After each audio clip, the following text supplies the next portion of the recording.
먼 미국 땅에서 자식들을 잘 키워내고 열심히 사신 여러분들 정말 장하십니다. 안녕하세요. 전원주입니다. 전쟁도 가난도 겪은 우리 세대는 참 눈물겨운 세월을 살았죠. 아메리칸 드림을 이루기까지 여러분들의 세월이야 어떠셨겠습니까? 건강 관련 프로그램에 출연하면서 요즘 제가 깨달은 건요, 양 한 방을 잘 결합하는 게 최고의 건강 관리라는 겁니다. 클레버 케어, 메디케어 어드밴티지 플랜 아세요? 양방과 한방의 좋은 혜택들을 쏙쏙 뽑아서 제공해주는 똘똘한 플랜이더군요. 우리 한인의 건강 문화도 이해하고 실력 있는 한국 의사와 전문의를 척척 연결해 준다니 얼마나 똘똘합니까? 이제 우리도 똘똘한 클레버 케어 플랜으로 150까지만 사십시다.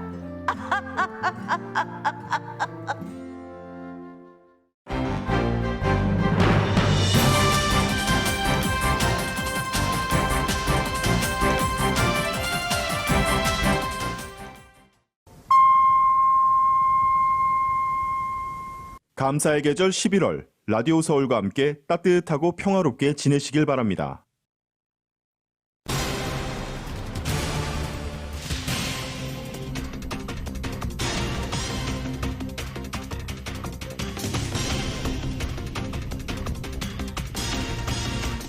한국 제1야당인 국민의힘 대선 후보로 윤석열 전 검찰총장이 선출됐습니다. 윤석열 후보는 문재인 정권이 뼈아파할 것이라며 정권교체 사명감을 느낀다고 강조했습니다. 윤석열 전 검찰총장이 국민의힘 대선 후보 자리에 올라선 데는 당원들의 압도적 지지가 주요했습니다. 하지만 각종 의혹을 넘어서야 하는 등 과제도 적지 않습니다. 더불어민주당 이재명 후보는 국민의힘 후보 선출일에 맞춰 대구를 방문해 취약한 TK 지지 기반 확대를 시도했습니다. 또 윤석열 후보 선출을 축하하면서 선의의 경쟁을 다짐했습니다. 민주당은 국기문란 장본인인 국민의힘 윤석열 대선 후보에게 온전한 축하를 보낼 수 없다며 곧장 견제에 나섰습니다. 윤석열 후보를 가리키고 있는 의혹이 한둘이 아니라며 날선 공세를 예고했습니다. 국민의힘 대선 후보로 선출된 윤석열 전 검찰총장은 이제 민주당 이재명 후보와 사활을 건 전면전에 돌입합니다. 걸어온 삶도 철학도 극과 극인 이재명 후보와 윤석열 후보는 대선 전국 모든 전선에서 강하게 충돌할 것으로 예상됩니다. 외신도 관련 소식을 일제히 보도했습니다. 블룸버그 통신은 한국의 제1야당이 현 정권에 대한 비리 수사를 수행한 전직 검찰총장을 대선 후보로 선출했다고 보도했습니다. 연방하원이 오늘 1조 7,500억 달러와 초당적 인프라 법안을 표결에 붙일 예정입니다. 사회복지 예산에 정부가 지원하는 유급 가족 휴가 항목이 포함되어 있습니다. 바이든 대통령이 트럼프 전 대통령 행정부 당시 강제로 헤어진 불법 이민자 가족에게 경제적인 보상을 하지 않을 것이라고 밝혔습니다. 앞서 월스트리트 저널은 이들에게 45만 달러씩의 보상을 계획하고 있다고 보도한 바 있습니다.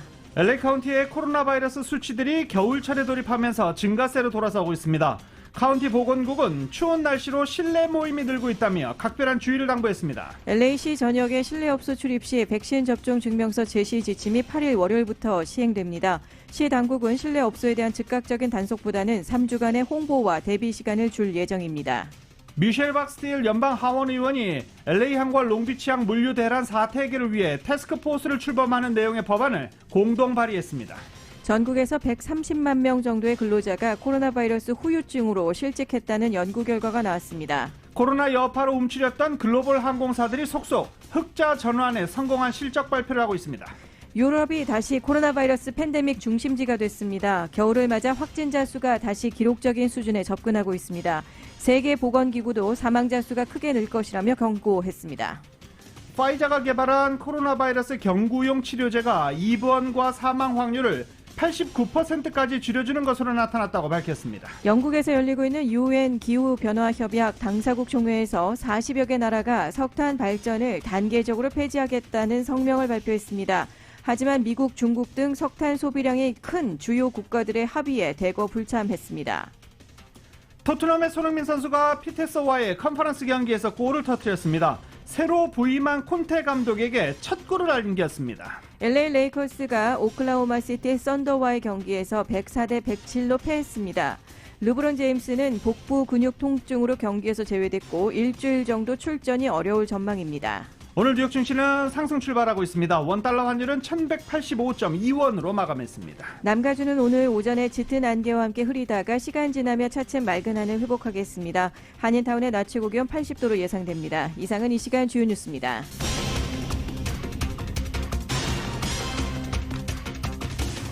헤드라인 뉴스는 미주 취항 30주년을 맞은 아시아나항공, 지난 30년간 함께해 주신 성원에 감사드리며 앞으로도 정성을 다하는 서비스와 쾌적한 최신 항공기로 안전하고 편안하게 모실 것을 약속드립니다. 아시아나항공 제공입니다.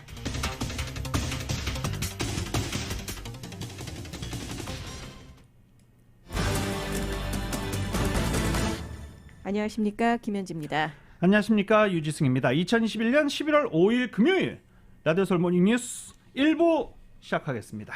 오늘 저희 라디오서울 모닝뉴스는 한국 대선 관련 소식으로 시작을 하겠습니다. 이제 한국 대선이 한국 시간으로 3월 9일 20대 대통령 선거가 치러집니다. 4개월 정도 남은 상황입니다. 4개월 동안 저희가 한국 뉴스를 얼마나 탑으로 뽑아낼지 아직은 부정확하지만 일단 대선 후보들이 확정된 상황입니다. 한국 시간으로 3월 9일, 내년 3월 9일 20대 대통령 선거에 나설 국민의힘 대선 후보로 윤석열 후보가 뽑혔습니다. 국민의힘 후보 선출 결과 자세히 한번 살펴보겠습니다.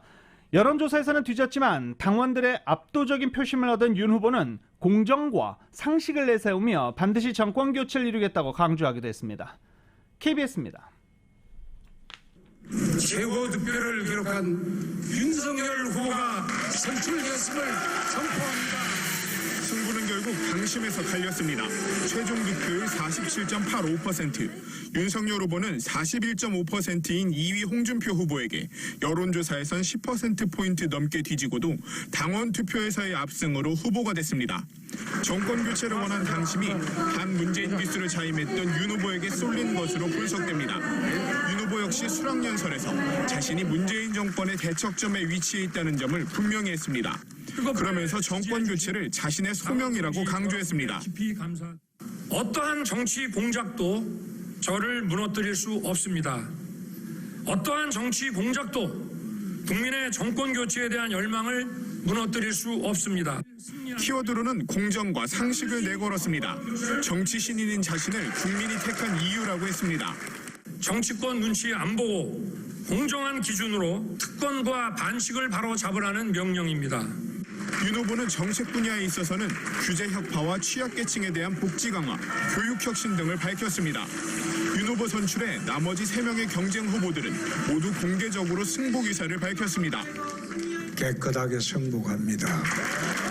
이번 경선에서 마지막까지 치열하게 국민적 관심을 끌어주었다는 역할이 제 역할이었습니다. 윤석열 후보는 후보로서의 첫 일정으로 내일 아침 가락시장을 찾습니다. KBS 뉴스 강병수입니다. 구수만의 사법시험에 합격한 윤석열 후보, 2013년 박근혜 정부 당시에 국정원 댓글수사 외압을 폭로하며 검사 윤석열로 이름을 알리게 됩니다. 이후 한때 한직에 있었지만 국정농단 특검에 합류를 하게 되고 문재인 정부 들어서는 적폐청산 수사를 지휘하면서 내리 서울중앙지검장, 검찰총장 자리까지 오르게 됐습니다. 하지만 조국 전 장관 일가 수사로 현 정부와 갈등을 빚게 됐고 검찰 개혁을 둘러싸고 추미애 전 장관과 거칠게 충돌하다 검찰을 떠나게 되죠. 그리고 출사표에 가까운 퇴임사를 내놓은 지 넉 달 만에 대선에 도전하겠다는 뜻을 밝혔습니다. 현 정부의 검찰총장에서 정권 교체를 내건 제1야당 후보로 서기까지 딱 8달 걸렸습니다. 이른바 반문재인 세력 결집의 대표 주자로 나선 윤 후보에게 어떤 과제가 놓여 있는지 KBS가 전합니다. 정치로 들어선 이력에서 보이듯 윤석열 후보는 줄곧 반문 결집을 내세워왔습니다. 저희 경선 승리를 이 정권은 매우 두려워하고 뼈아파할 것입니다. 조국의 위선, 추미애의 오만을 무너뜨린 공정의 상징이기 때문입니다. 이렇게 강성 보수 표심을 잡은 게 제1야당 후보 자리에 오르는 기반이 됐습니다. 이제 후보로서의 관건은 확장력을 가질 수 있느냐입니다. 그간 지지세를 보면 윤 후보 지지 기반은 세대에서 뚜렷한 차이를 보입니다. 홍준표 후보에게 쏠렸던 2040 표심이 윤 후보에게 향할지는 미지수입니다. 청년 세대의 그 지지는 우리 홍 후보님께서 많이 받으셨으니까 이걸 계속 또 더 유지하고 더 많은 지지를 받도록 노력을 하겠습니다. 공수처에 피의자로 입건된 고발 사주 사건과 부인 김건희 씨의 도이치모터스 주가 조작 연루 의혹 등은 윤 후보가 넘어야 할 산입니다. 윤 후보는 이런 의혹에는 정치 공작이란 입장을 거듭 밝혀왔습니다. 정치 공작이나 불법적인 이런 선거 개입을 계속하게 되면은 거기에 따르는 또 상응하는 책임을 져야 되지 않겠습니까? 당내 경선에서야 경쟁 후보들이 크게 문제 삼지 않았지만 도덕성 검증으로 이어질 본선에선 얘기가 달라질 수밖에 없습니다. 정치 참여 초기의 대세론이 무너진 건 몇 차례 잇따른 설화와 대응 방식 영향이 컸습니다. 후보 자질 논란으로 번질 수 있는 사안이라 이에 대한 리스크 관리도 윤 후보의 과제가 될 것으로 보입니다. KBS 뉴스 안다영입니다. 윤석열 대선 후보는 문재인 대통령을 겨냥해 법을 넘어서는 권한을 행사하고 있다고 비판했습니다. 문 대통령의 권한 행사에 따라 아랫사람들이 움직일 때 불법에 대한 수사와 사법 절차를 인사권으로 봉쇄하고 이 자체가 권한을 대표적으로 남용하는 것이라고 비판하기도 했습니다. 월성원전 1호기 경제성 평가 조작 의혹 등 현 정권을 겨냥한 검찰 수사를 막기 위해 문 대통령이 친정권 인사를 검찰 수뇌부에 배치하고 있다는 주장도 했습니다. 또 윤 후보는 부인의 공개 활동 계획이 있느냐는 질문에는 본선에 들어가면 아내도 일정 부분 대선 후보 아내로서 역할을 할 것이라고 말하기도 했습니다. 각종 가족 의혹과 관련해서는 지금 나온 게 뭐가 있느냐며 나도 검찰에서 오래 근무했지만 검찰이 1년 6개월 동안 특수부를 동원해 정치 공작 수사를 하고 있는데 이런 경우는 제가 보지 못했다라고 말하기도 했습니다. 이어 여권도 자신이 장악하고 있는 모든 매체를 총동원해 오래된 일까지 다 끄집어내서 없는 이야기를 만들어내고 있다며 이때까지 어떤 선거에서도 검찰이 이렇게 하는 것을 보지 못했다고 말하기도 했습니다. 그러면서 자신이 있다. 국민들이 이미 실체를 다 파악하고 잘 알아봐 줄 것이라고 기대한다라고 덧붙이기도 했습니다. 윤석열 후보는 1박 2일 일정으로 광주를 방문할 때 전두환 옹호 발언 논란에 대해 사과할 예정이냐는 질문에 대해서는 그렇다라고 답하기도 했습니다. 제 생각과 그것이 국민들 또는 광주 시민들에게 받아들여지는 부분과 간격이 있다는 것을 정치인으로서 배울 수 있는 소중한 기회였다며 광주 시민의 마음을 풀 수만 있다면 사과를 한두 번 해서 끝날 것은 아니다라고 말하기도 했습니다. 아무리 사과를 반복해도 지나치지 않다라고 강조하기도 했습니다. 자신의 고발사주 의혹에 대해서 특검이 필요하다고 보느냐는 질문에는 고발사주는 범죄 사실도 안 나오고 특정도 안 되는 것을 가지고 국민의 관심사라고 아무나 형사 입건하고 무리에 무리를 거듭하고 있다고 비판하기도 했습니다. 한편 청와대는 국민의힘 대선 후보로 윤석열 전 검찰총장이 선출된 것에 대해서 따로 언급을 하지 않고 조용히 지켜보는 모습입니다. 청와대 관계자는 현재로서는 별도의 입장을 밝힐 계획은 없는 것으로 한다고 전했습니다. 앞서 지난달 10일 더불어민주당 이재명 대선 후보 선출 때에는 문 대통령이 민주당 당원으로 후보 지명을 축하한다고 밝힌 바 있습니다. 하지만 이는 어디까지나 당원의 자격으로 낸 메시지며 이번 야당 대선 후보 선출 때와는 경우가 다르다는 것이 청와대에 설명이 되고 있습니다. 청와대는 이처럼 표면적으로는 무대응으로 일관하고 있지만 참모들 사이에서는 이날의 결과를 두고 착잡하다라고 하는 반응도 물밑에서 새어나오고 있습니다.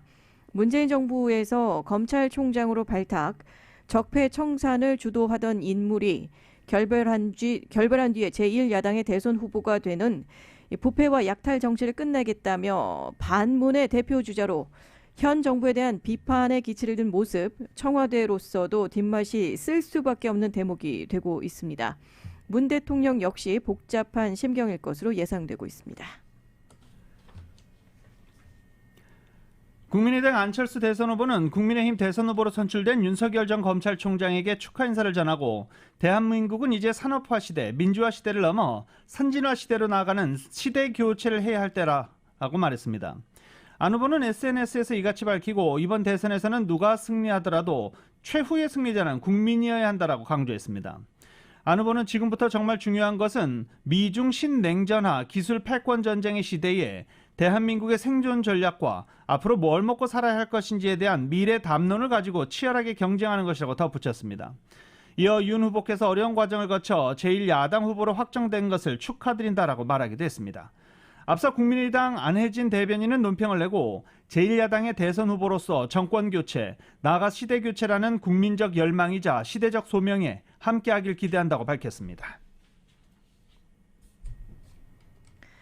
윤석열 전 검찰총장이 홍준표, 유승민, 원희룡 후보를 제치고 국민의힘 최종 대선 후보로 이렇게 선출이 되게 됐습니다. 그 배경에는 윤 후보 캠프의 강점, 탄탄한 인력 구성에 있는 것으로 알려졌습니다. 특히 전 현직 의원 합류 규모가 탈락한 타 후보들과 견줄 수 없을 정도입니다.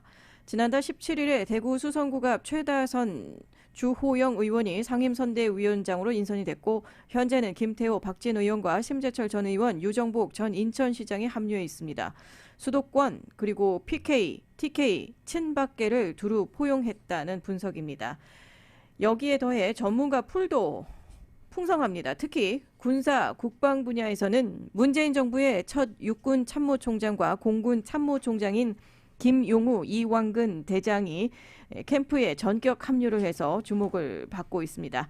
반면에 잇따른 캠프발 망언과 실언 리스크는 극복해야 할 점으로 꼽히고 있습니다. 윤석열 전 검찰총장이 국민의힘 제20대 대통령 후보로 선출되자 주요 외신도 관련 소식을 일제히 보도하고 있습니다.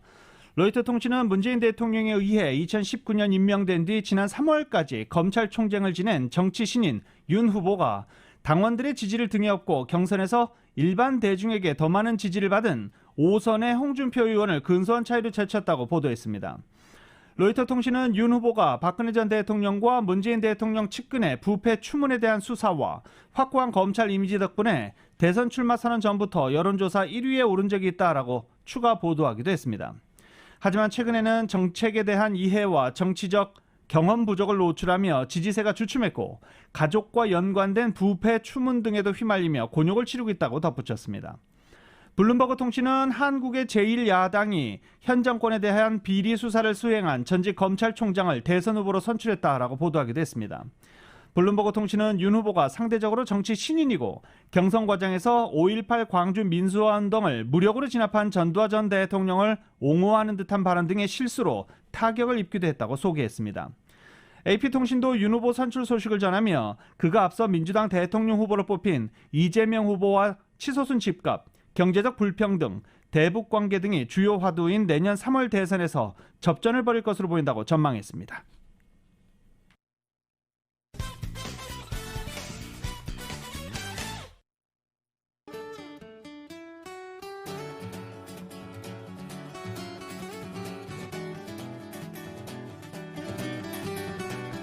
라디오 서울 모닝뉴스 1부 함께하고 계십니다. 11월 5일 오늘의 날씨입니다.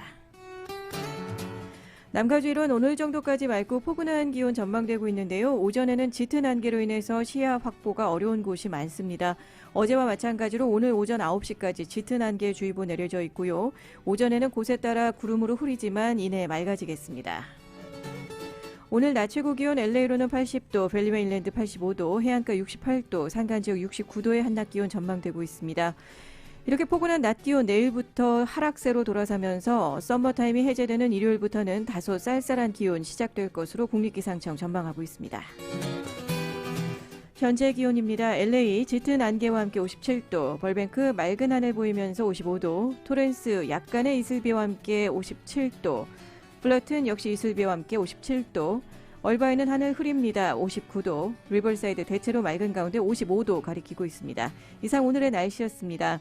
오늘의 날씨는 걱정 끄세요. 믿음직한 켈코 보험이 있습니다. 켈코 보험 제공입니다.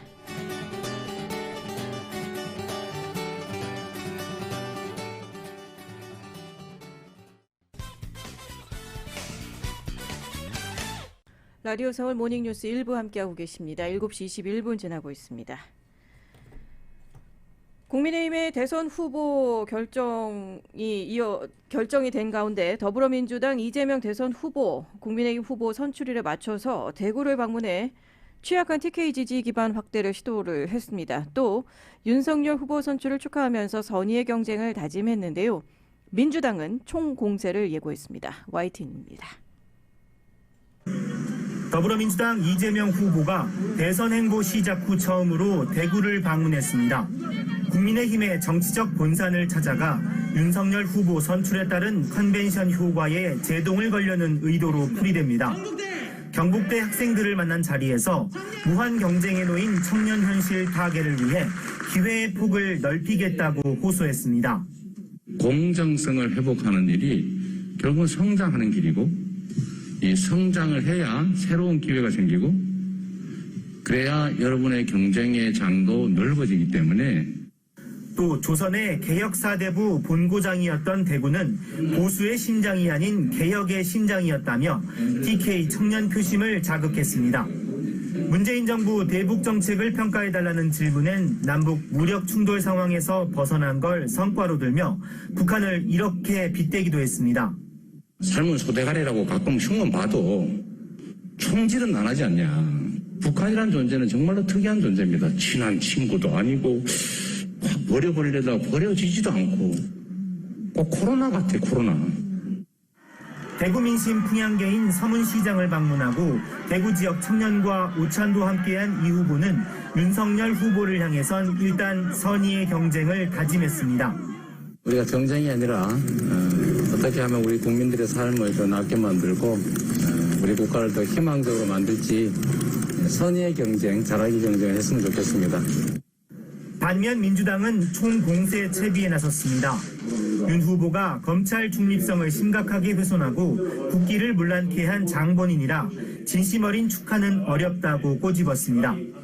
각종 망언과 실언으로 국민을 조롱하고 비하해 대선을 추태의 경연장으로 만든다면서 여러 비리 의혹 수사에 적극적으로 협조하라고 비난했습니다. 이재명 대 윤석열 후보로 대선 대진표가 완성되면서 후보 간 신경전은 물론 여야의 총력전도 한층 치열하게 전개될 것으로 보입니다. YTN 권민석입니다.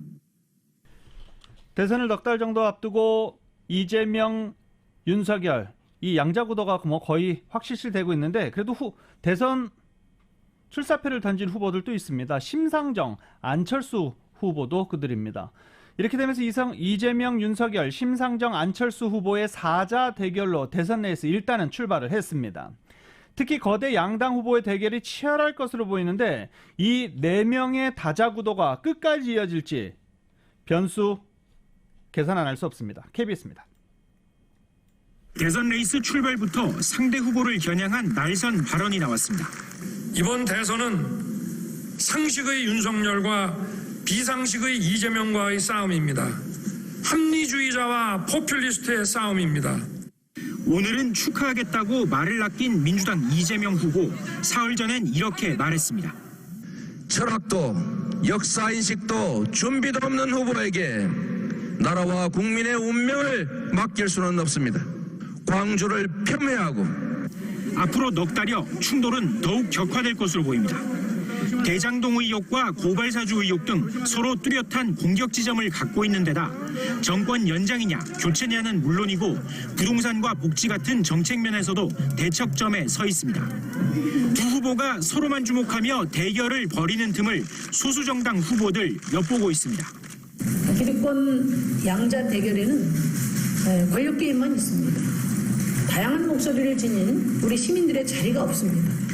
구시대적 정권 교체로는 새로운 기득권, 새로운 적폐 세력만 양산하고 변수는 민주당, 국민의힘 후보의 지지율 추이입니다. 박빙으로 흐를수록 진영 대결 가능성이 커지는데 그러면 3위, 4위 후보에겐 단일화 압박이 커질 수 있습니다. 현재로선 심상정, 안철수 후보 모두 완주하겠다는 각오입니다. 단일화 여부는 선거 직전까지의 이슈가 될 것으로 보입니다. KBS 뉴스 조태현입니다. 국민의힘 대선 후보로 선출된 윤석열 전 검찰총장은 이제 민주당 이재명 후보와 사활을 건 전면전에 돌입합니다. 걸어온 삶도 철학도 극과 극인 이재명 후보와 윤석열 후보. 대선 전국 모든 전선에서 강하게 충돌할 것으로 예상되고 있습니다. YTN이 전합니다. 지난 여름 대선 출마 선언 당시만 해도 민주당 이재명 후보와 국민의힘 윤석열 후보의 기싸움은 탐색전에 머물렀습니다. 국정이라고 하는 게 그렇게 호락호락 쉽게 익혀서 될 수 있는 일은 아닌데 좀 더 열심히 공부하시기 바랍니다. 굉장히 열심히 하시고 변론도 잘 하셨던 것으로 기억이 나고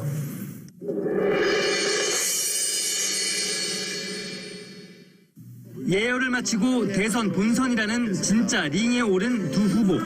무엇보다 각각 최대 약점으로 꼽히는 대장동 개발 특혜 의혹과 고발 사주 의혹을 놓고 양보 없는 난타전을 벌일 것으로 보입니다. 알고도 방치했다든지 한다면 본인이 청산돼야 될 적폐 세력 자체다. 확인된 배임 범죄입니다. 거기에 공동 주범이 이재명 성남시장.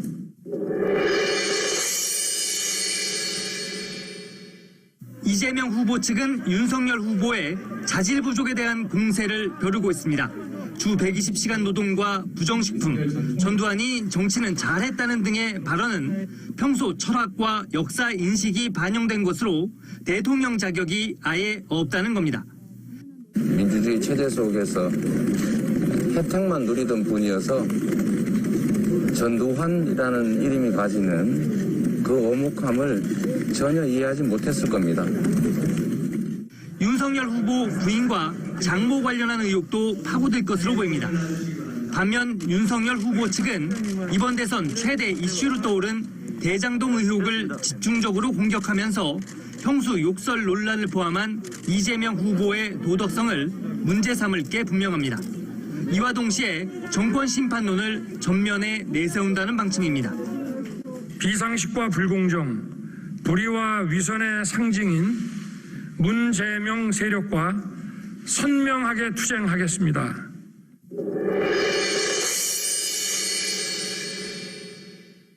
문재인 정부를 바라보는 인식 차만큼 공약과 정책을 두고도 정면 충돌이 불가피합니다. 1호 공약으로 성장 회복을 제시한 이재명 후보는 개발이익 환수를 포함한 부동산 대개혁으로 문정부와 차별화에 시동을 걸었고, 윤석열 후보는 상식과 공정, 정의의 새 시대를 열겠다면서 문재인 정부 정책 대거 폐기를 기치로 내걸었습니다. 4기 민주정부를 반드시 출범시키겠다는 이재명 후보. 문재인 정부 검찰총장에서 지금은 정권 교체를 전면에 내세운 윤석열 후보. 이제 단 한 명만 살아남는 진검승부에 막이 올랐습니다. YTN 이만수입니다. 윤석열 전 검찰총장을 대선 후보로 확정하자 일본 언론이 여야 주요 후보의 일본에 대한 태도에 주목했습니다. 교도통신은 주요 두 후보는 모두 한일 관계 개선을 지향하는 자세를 보이지만 민주당 이재명 후보는 과거 대일 비판 발언에서 강경파 이미지가 강하다라고 보도했습니다. 영토나 역사 문제에서 단호하게 대처한다라고 하는 한편 교류나 협력은 적극적으로 추진하는 투트랙 전략이라면서 문재인 정권의 대일 외교 기본 노선과 비슷하다라고 이재명 후보를 분석했습니다.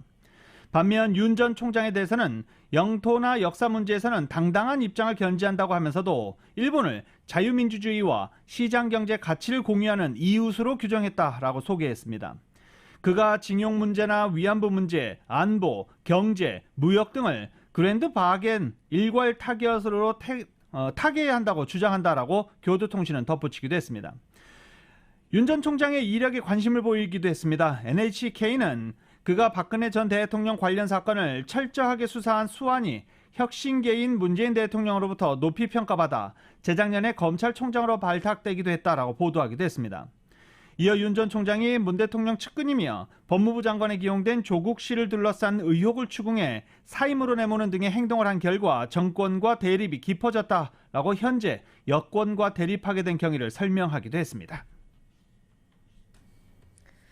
한편 김진욱 고위공직자범죄수사처 처장은 국민의힘 윤석열 대선 후보의 고발 사주 의혹 등의 수사와 관련해서 원칙에 따라 처리할 것이다 라고 말했습니다. 김 처장은 국회 예산결산특별위원회 종합정책질의에 나와 더불어민주당 신영대 의원이 구체적 혐의가 드러나면 구속영장 청구 등 기소 등 법적 절차를 진행할 것인가 라고 묻자 이같이 답했습니다. 김 처장은 신 의원이 윤석열 후보 관련 옵티머스 펀드 사기 부실 수사 의혹과 한명숙 전 국무총리 모해 위증교사 사건 수사 방해 의혹, 고발 사주 의혹을 수사하고 있느냐라고 묻자 수사하고 있다라고 답했습니다. 신 의원이 윤 후보가 공수처 피의자 입건이 된 것이 맞느냐라고 묻자 김 처장은 맞습니다라고 재차 확인했습니다. 박범계 법무부 장관도 신 의원이 윤 후보의 장모 최모 씨가 요양병원 불법 개설 및 요양급여 부정수급 혐의로 기소되고 아내 김건희 씨가 도이치모터스 주가 조작에 연루돼 수사 중인 것 등에 대해 질문하자 법과 원칙에 따라 진행될 것으로 알고 있다라고 답했습니다.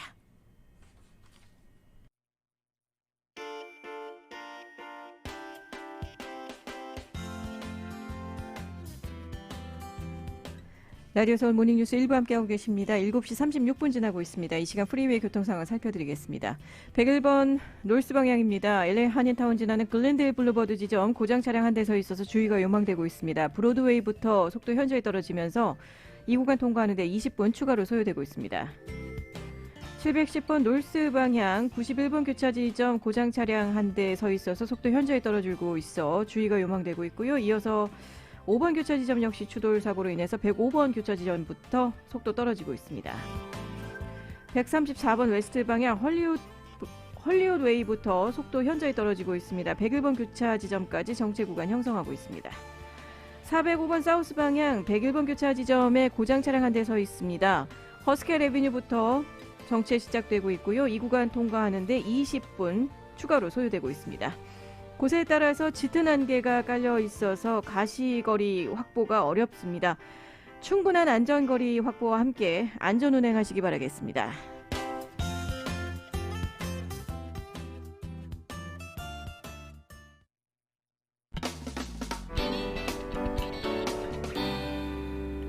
라디오 서울 모닝뉴스 함께하고 계십니다.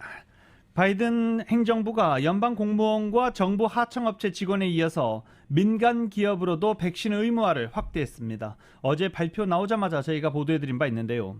100명 이상의 직원을 둔 민간 사업장에 대해서 내년 1월 4일까지 직원들의 백신 접종을 끝내도록 했습니다. 곳곳에 암초도 도사리고 있습니다. YTN입니다. 조 바이든 대통령은 접종으로 대유행을 극복할 수 있다며 의무화를 확대할 것이라고 여러 차례 강조했습니다. 특히 연방 공무원부터 의무화를 확대하면서 정체됐던 백신 접종이 늘었고 지난 여름 4차 확산을 끝냈다고 보고 있습니다. 지난달에는 민간 기업에도 의무화를 확대하는 조치를 내놓을 것이라고 예고했습니다. The Labor Department is going to soon be issuing an emergency rule for companies with 100 or more employees to implement vaccination requirements among their workforce. 이에 따라 미국 직업안전보건청은 100명 이상 민간 사업장에 대해 내년 1월 4일까지 직원의 백신 접종을 마치라는 의무화를 발표했습니다. 백신을 접종하지 않을 경우 매주 검사받고 업무 중 마스크를 착용하도록 했습니다. 이 규정을 어기면 위반 건당 14,000달러, 우리 돈으로 1,600만 원가량의 벌금을 물 수 있습니다. 미국 노동자 8,400만 명이 적용 대상입니다. 또 정부 의료보장제도에서 자금을 받는 요양원과 병원 등에서 일하는 1,700만 명에 대해서도 의무화했습니다. 바이든 행정부는 이 지침이 그동안 접종을 거부하거나 망설이는 사람들의 팔에 주사를 놓을 수 있을 거로 보고 있습니다. 골드만삭스는 추가로 1,200만 명이 백신을 맞을 것이라고 추산했습니다. 하지만 공화당 주지사들은 이번 지침이 연방의회가 통과시킨 법률이 아닌 만큼 민간까지 강제할 수 없다며 강하게 반발하고 있습니다.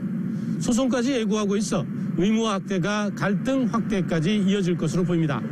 워싱턴에서 YTN 강태욱입니다. LA시 전역의 식당, 술집, 커피숍, 미용실, 헬스장 등 실내 업소에 출입하는 모든 고객들을 대상으로 코로나19 백신 접종 증명서 제시 의무화 지침이 오는 8일부터 시작되는 가운데 LA시 당국은 위반 업소들에 대한 단속을 즉각적으로 시행하지는 않을 계획임을 밝혀 한인 업소들이 약 3주간의 시간을 갖고 이에 대비할 수 있게 됐습니다. LA타임스에 따르면 LA시 당국은 8일부터 백신 접종 의무화 지침을 시행하는 동시에 우선은 위반 업소들에 대한 단속을 실시하는 대신 오는 11월 28일까지 비즈니스들을 대상으로 한 교육 및 홍보 활동을 진행할 예정입니다. 시 당국은 이후 11월 29일부터 Safe Pass LA 프로그램을 본격 시행해 백신 접종 증명서 제시 의무화 방침을 지키지 않은 위반 업소들을 단속하고 벌금을 부과할 전망이라고 LA타임스는 전했습니다. 즉, 비즈니스들은 적어도 29일 전까지는 손님들의 백신 증명 확인을 위한 준비 시간을 가질 수 있게 됐습니다. 미셸 박스틸 연방 하원 의원이 전국적으로 물자 공급망 교란을 몰고 온 LA와 롱비치항의 물류 적체 상황을 신속히 해결하기 위해 특별 전담반 이 태스크포스를 구성하는 내용의 법안을 발의했습니다. 정윤호 기자가 보도합니다. 가주 48지구 미셸 박스틸 연방 하원의원이 가주 10지구의 조시아드 연방 하원의원과 함께 LA와 롱비치항의 물류 대란에 긴급히 대응하기 위한 공급망 전담반 구성을 골자로 하는 법안을 공동 발의했습니다. 특별 전담반은 해안경비대와 환경보호국, 상무부와 농무부, 국방부, 에너지부, 보건복지부, 내무부, 법무부, 노동부, 교통부, 피마 등 연방정부 각 부서의 책임자들과 주정부와 LA와 롱비치항 책임자들로 구성됩니다. 전담반은 LA와 롱비치항의 물류 적체 상황과 이로 인한 파급 효과를 파악하고 적체 현상으로 인해 연방과 주, 로컬 정부에 초래되는 비용을 산정합니다. 이를 토대로 항구의 물류 적체 해소를 위한 방안과 항구에 대기 중인 선박들로 인해 초래되는 안전과 환경상의 문제를 해결하기 위한 방안 마련을 연방 하원에 권고하게 됩니다. 또 최근 헌팅턴 비치 해상에서 송유관이 파열돼 대규모 기름이 유출된 사건과 항구에 장기간 대기 중인 선박들과의 연관성을 철저히 규명하는 수사도 촉구했습니다. 미셸 박스틸 연방 하원의원입니다. 무슨 제안을 해야 되는데 일단 태스크포스를 만들어서 컨그레셔널 인터에이전시 태스크포스를 만들어서 일단 조사를 해보고 재보고 비용이 도대체 얼마나 들어가는지 이 너무 늦어지는 것 때문에 그다음에 일이 왜 이렇게 늦어지는지 그다음에 왜 140개의 그 칼고십들이 밖에 이러고 기다려야 되는지 또 그 칼고십들이 밖에서 업로드 하기 전까지 기다리면서 환경 문제라든지 또 밖에서 그 한 30톤 정도의 그 앵커가 있는데 그거를 잘못 내렸을 적에 결국은 파이프라인에서 기름 유출이 됐잖아요. 그래서 그 문제라든지 이거를 해결하기 위해서는 에이전시들을 다 모아서 태스크포스를 만들어서 굉장히 숏텀인데요. 일단 90일 내로 플랜을 짜야 되겠다. 그래서 이 비를 인트로듀스하게 됐어요. 미셸 스틸 의원은 항구의 물류 적체 현상으로 인해 물자 공급에 차질이 빚어지면서 전국 가정에서 식료품과 생필품의 가격이 뛰어올라 생활고로 이어지고 있다며 물류 대란 해결을 위한 방안 마련이 최우선돼야 한다는 것이 법안 마련의 취지라고 밝혔습니다. 라디오 서울 뉴스 정현호입니다. 미국에서 5에서 11세 어린이를 상대로 한 신종 코로나 바이러스 감염증 백신 접종이 개시된 가운데 5세 미만용 백신은 내년 초 정도 나올 것 같다고 보건당국자가 밝혔습니다. 연방정부의 공중보건 분야 대변인 격인 비베크 머시 보건복지부 의무총감은 CNN에 출연해 이같이 말했습니다. 머시 의무총감은 3살짜리 자녀를 둔 아빠로서 이 문제에 개인적인 관심이 있다며 나 역시 그것을 기다려왔다라고 인터뷰를 통해 밝혔습니다. 그는 5세 미만 어린이를 상대로 한 임상시험이 그동안 진행돼 왔고 우리는 2022년 초가 어쩌면 그 연령대 아이들을 위한 백신이 나올 시점이라고 예상한다고 밝혔습니다. 파이자와 모더나 등의 코로나19 백신 제약사들은 6개월에서 5세 미만 연령대 어린이를 위한 백신에 대해 임상시험을 진행 중입니다. 현재 미국에서 유일하게 백신 사각지대로 남아있는 이 연령대용 백신까지 나오게 되면 모든 연령대에 백신 접종 자격이 주어지게 됩니다.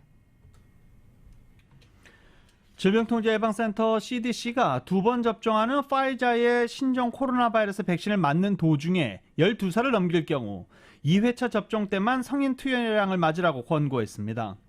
코로나 바이러스 백신 공식 지침을 업데이트해서 이같이 밝힌 것입니다.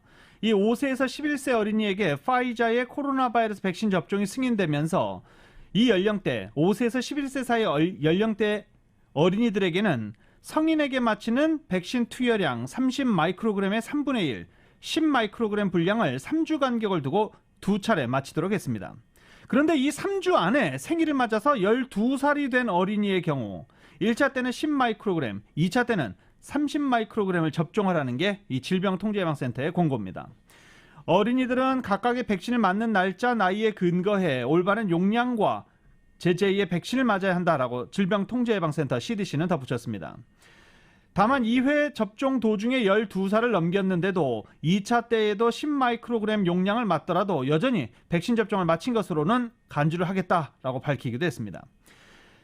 FDA 식품의약국이 내린 긴급 사용 승인에는 이처럼 접종 도중에 생일을 지나 나이가 바뀌는 경우 어린이의 경우 2번 다 10마이크로그램을 맞거나 2번 다 30마이크로그램 성인과 똑같이 맞아도 되도록 허용하는 내용이 담겨 있습니다.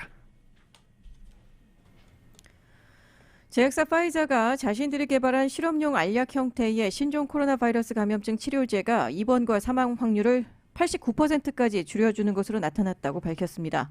로이터와 AP통신 등에 따르면 파이자는 코로나19 치료 목적으로 개발한 항바이러스 알약을 시험한 결과 이 같은 효과가 나타났다고 발표했습니다.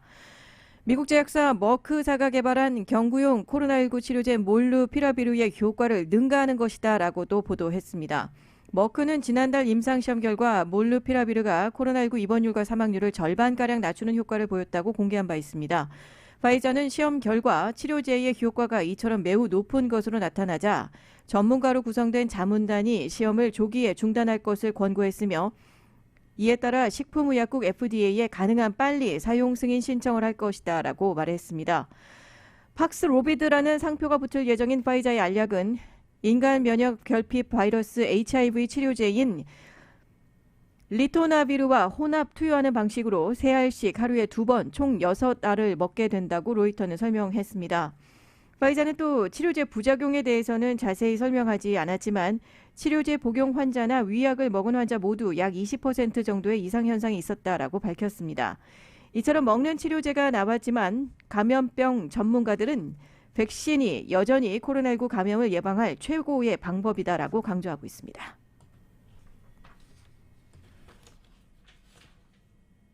(130만 명이) 실직했다. 무엇 때문에 실직했냐면요. 코로나 바이러스 후유증 때문입니다. CNN 방송은 코로나 바이러스 후유증을 치료 연구 중인 메이오 클리닉의 그렉 베니치카초름 박사팀의 발언을 인용해 오늘 보도했습니다. 이 베니치카초름 박사는 직장 문제는 우리가 다룬 환자 집단이 직면한 중요한 문제들 중 하나였다며 환자의 약 40%가 코로나 바이러스 감염 후 몇 달 동안 직장에 복귀하지 못하고 있다라고 말했습니다. 130만 명이란 수치가 추산일 뿐이지만 최근 나타난 노동력 부족과 1000만 개 이상의 일자리가 남는다는 것은 100만 명 이상의 미국인들이 노동시장에서 이탈했다는 것을 의미한다라고 설명했습니다. 경제조사기관 무디스의 수석 경제학자 마크 잔디는 이 추정치에 대해서 전적으로 동의한다라고 말하고 사람들이 코로나 바이러스 후유증으로 고생하고 있기 때문에 일자리가 채워지지 않고 있는 것으로 생각된다라고도 덧붙였습니다. 코로나 바이러스 후유증에 대한 연구는 아직 초기 단계지만 추정치에 따르면 코로나 바이러스 환자 10% 이상이 장기 후유증을 경험했습니다. 비영리단체 페어헬스가 발표한 연구 자료에 따르면 코로나 바이러스 감염자 23%가 후유증이 나타난 뒤 한 달 이상 지난 뒤 치료를 살펴본 것으로 나타났습니다. 질병통제예방센터는 4,600만 명 이상의 미국인이 코로나 바이러스에 감염된 것으로 추정했고 4,600만 명의 23%, 약 500만 명 이상이 후유증을 앓고 있다라는 조사 결과입니다.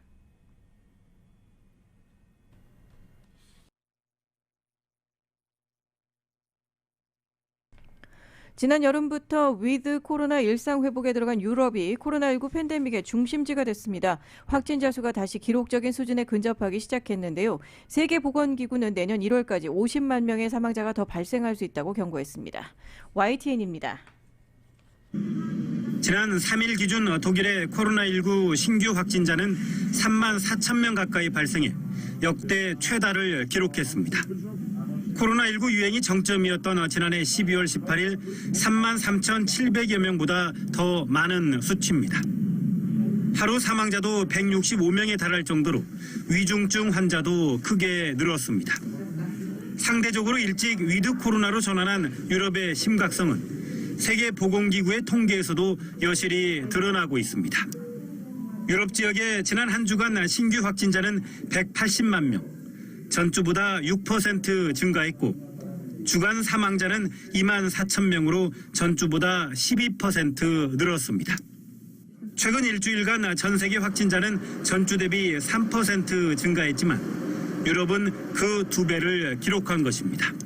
COVID-19 cases are once again approaching record levels, with the more transmissible Delta variant continuing to dominate transmission across Europe and Central Asia. WHO는 유럽을 러시아와 중앙아시아 일부 국가를 포함해 53개국으로 분류하고 있습니다. WHO는 방역 조치 완화와 일부 지역의 낮은 백신 접종률 때문에 유럽이 팬데믹의 중심지가 됐다고 우려했습니다. 특히 23개 국가는 방역 대책을 강화하고 있지만 7개 국가는 함께 하신 라디오 서울 모닝뉴스 1부 이 시간은 LA와 가든그로브 두 곳에서 모시는 금강안경 검안과 미 주류 언론과 유명 인사들을 감동시킨 카우나 마사지 체어, 미주 판매 1위 한인기업의 자랑 카우나 마사지 체어, 오랜 경험과 정성의 강남회관에서 맛있고 시원한 물냉면과 비빔냉면을 즐기십시오. 정갈한 음식으로 모시는 강남회관, 안경하며 40년 전통의 안경 전문 백화점 서독안경, 지금은 CBB SBA 타임 스몰 비즈니스를 성공적으로 이끌어주는 CBB뱅크 공동 제공이었습니다. 8시 15분 라디오 서울 모닝뉴스 이어집니다.